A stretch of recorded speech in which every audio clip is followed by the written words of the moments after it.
Yun mga Tropamex, good morning. Toyota 1DC, crack test po natin o hydro test natin. Ang ginawa lang po natin dyan, nag-DIY lang po tayo ng mga kahoy at pinasak natin sa kanyang water passage mga Tropamex, gaya po ng inyong nakikita. Para pag ginamitan po natin ng portable na water pressure, makikita po natin kung may crack po siya. Dahil ang issue po niyan, overheat mga Tropamex at halo tubig langis o Sharon. At yun, nang mailagay na natin lahat ng kahoy sa kanyang water passage niya at pinuno muna natin ng tubig yan. At linagay na po natin dyan yung pinabricate natin na plate. Diyan po natin padadaanin yung hose papunta po sa water pressure. Noong nasa machine shop pa tayo mga Tropamex, nakikita nyo naman po siguro yung mga post natin patungkol sa pag-hydro test.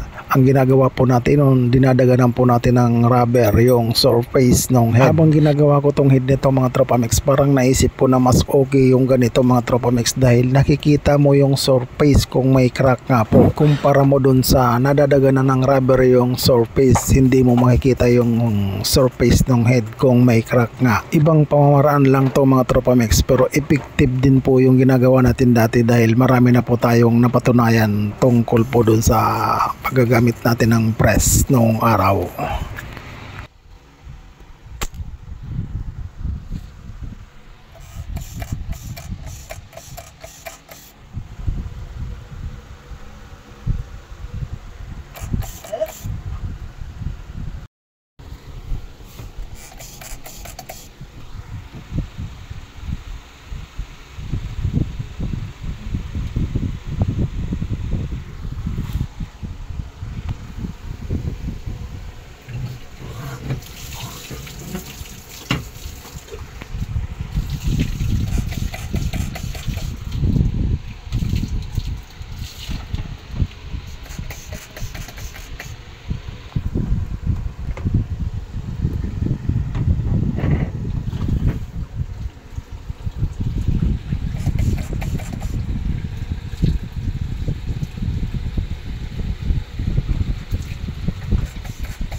Ayun, sinilip natin ng mabuti mga Tropamex. Halos goods naman po siya. Wala tayong nakitang crack. Yung nakikita nyong basa mga Tropamex, dyan po yan dumadaan sa kahoy. Kita nyo naman sa lakas po ng kanyang pressure, tumatagos po sa kahoy yung kanyang tubig mga Tropamex. Kaya akala nyo may crack dahil basa nga po yan.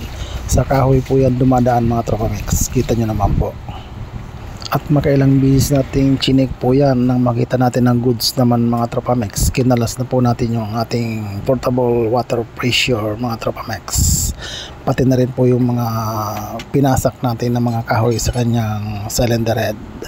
At dahil ang issue nga po niyan overheat din, ipaparepis na lang po natin yan mga Tropamex. Abangan nyo yung pagre-repis po natin yan mga tropang mekaniko. At yun, palike and follow naman po dyan at pa-share na rin kung yung pong naibigan mga Tropamex. Marami pong salamat followers and non-followers. God bless.